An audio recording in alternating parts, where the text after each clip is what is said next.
ride. I really, really like the way that you just said, okay, the goal for this is I'm going to take it sort of easy, but I am going to work on cadence. And I think that's wonderful. And it shows here you did a beautiful job with it. So the one thing before I forget, I want to go back to that Saturday ride where you had the accelerations. Yeah. Hey guys, what's up? So that little bit of video there was a morning meeting with my coach. And if you can stop laughing for a minute, I'll tell you a little bit about this. So, well, first off, look, I am out riding my bike. It is a, I don't even know what day, it's Tuesday afternoon, evening. It's about, what is it, 3:30, something like that. I need to get 2.5 hours of riding in today, according to my training plan. And that's what I'm doing, even though it's 55 degrees and raining. It's not raining that bad, and it's not too big a deal. So about 3 weeks ago, after doing a mountain bike ride where I nearly passed out, I needed to figure out what was wrong. And I started sending messages out to coaching groups. I sent out several different emails, and I just thought, you know, these folks, they might know something that can help me. You know, I'm having this issue at the beginning of rides, early in rides. Sometimes I just really have a hard time getting going.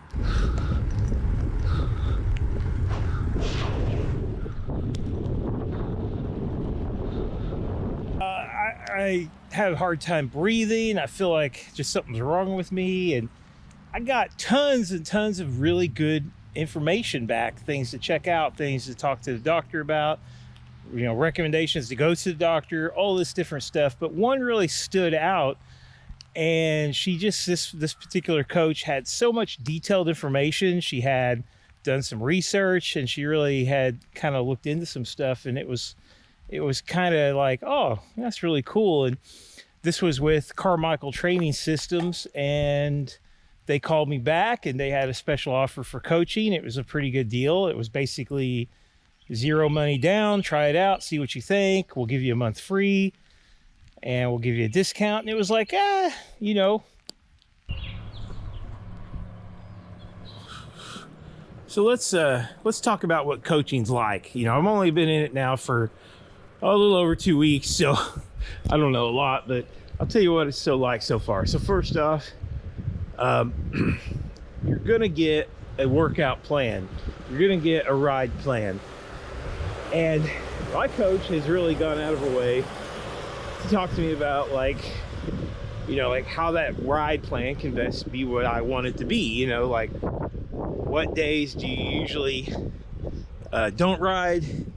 You know, like what days do you want to do longer rides? You know, stuff like that. Ask questions about family. You know, is there a day you spend with your wife? Stuff. So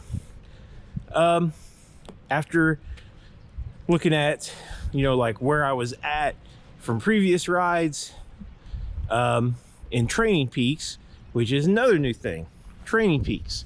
So Training Peaks is sort of like the workout calendar in Strava on steroids, or maybe EPO. So it has like a lot more just granular functions where you can look more in depth at things, whereas the workout calendar on Strava is pretty basic. So much information, so many metrics. It's kind of mind-blowing how much things you can look at and measure inside this program, and I've really only just scratched the surface with it. I really don't even know yet. So you get your Training Peaks account, you start getting a workout calendar on there, and then in the first week, I think we had 2 phone calls. We talked quite a bit. One of the earliest things is figuring out, like, what are you trying to accomplish? And for me, it was 6 Gap. It's a race, Fondo sort of style ride that I had an opportunity, I was invited to do in 2012 by my friend Luke, and I turned him down because I thought it was too hard. It's got tons of climbing, 6 big mountains, passes. When I say mountain passes, you know, not Colorado mountains, it's in the hills of northern Georgia, so it's hilly, big hills. But I thought it would probably be too much for me, and maybe it would have, maybe it wouldn't have, but I turned it down. And I've always kind of regretted that because, you know, I wanted to do it. So I said, hey, is this ride? The coach was like, well, that's audacious. So besides getting your training plan, the coach also wants to look at your nutrition and other health stuff, kind of get an overall picture of what's going on. So let's talk pros and cons. Like I said, I'm only a couple weeks into this, so I'm really just got kind of like a general idea now. But first off, what I really like about it is that there is this person that you talk to once a week about your bike riding, okay?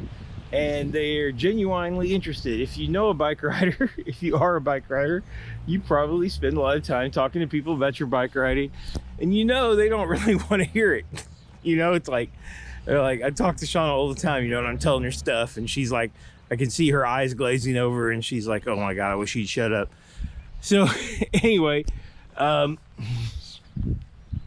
yeah, that's a really cool thing to have somebody that you can talk to about your bike riding, who's knowledgeable, who has, you know, a good advice for you. And I think that's probably right now one of the best benefits. The training plan is definitely awesome for people like me that really don't quite grasp all the aspects of training when it comes to, like, you know, like freshness, fitness. The Training Peak system is fairly complicated, and there's a lot there that I don't totally understand or even grasp at all. So the cons, well, first off, the training plan, you know, and I don't want to make fun of triathletes, but I've always made fun of triathletes for being so rigid. And they have to be, because they have these three sports they're training for. And so I knew some triathletes, and I was like, hey, I'm gonna go ride. You guys want to ride? No, that's not my training plan today. You know, I've got to go do this and this and this. And I'm like, oh, well, that sucks. So I've already had to turn down a couple invitations for rides that I would probably have liked to do, but instead I needed to go do an hour of intervals on a trainer. And you know, you gotta think about it, like, what's the point of this? Are you riding for fun, or are you just trying to fulfill your calendar? You know, I really think the coach would really have told me, hey, if there's something you'd much rather do, go do it. You know, you're this is for your benefit, and if you'd much rather, if you feel like you'd have a lot more fun or more benefit going to ride with your friends, go ride with your friends. But she's been super flexible about trying to figure out, like, for instance, I said, well, I'm gonna start doing this time trial on Thursday nights, and she's like, okay. And then she gave me some, like, kind of workout to incorporate into the time trial, a warm-up, you know, kind of a warm-up routine for the time trial. And she's like really excited to see how that works out and stuff like that. So yeah, I mean, sometimes I wish there wasn't this like calendar of rides that I'm supposed to do, but at the same time, it's kind of nice also because I don't have to worry about, like, am I riding too much? Am I not riding enough? Am I overdoing it? You know, I just follow the plan. So overall, you know, I gotta say it's been a pretty positive experience. And the number one thing that I've learned from this is that if you have questions, there's probably people out there that have answers. You just have to find the right people. And when I just randomly sent an email explaining this problem I was having riding to 4 different coaching companies, I got a lot of stuff back. I was just so surprised by how many people were willing, and they weren't charging. It was just like, okay, have you tried this? Have you tried that? The answers were all over the place, but you know, that's to be expected. They don't know much more than what I could tell them. But one of the best answers I got, and something that's really helped me, was exercise-induced asthma. And that was, I don't know if that's all of my problem, but kind of treating it a little bit like it is exercise-induced asthma has helped a lot. I'm not having these 30, 45-minute warm-up sessions where I can barely, like, sometimes feel like I need to just get off the bike and lay down or I'm going to die. So it's really helped a lot. And, let's say, so our cycling coaches have a valuable service to offer for those that can afford it, those that want it. It's worth looking into. See ya.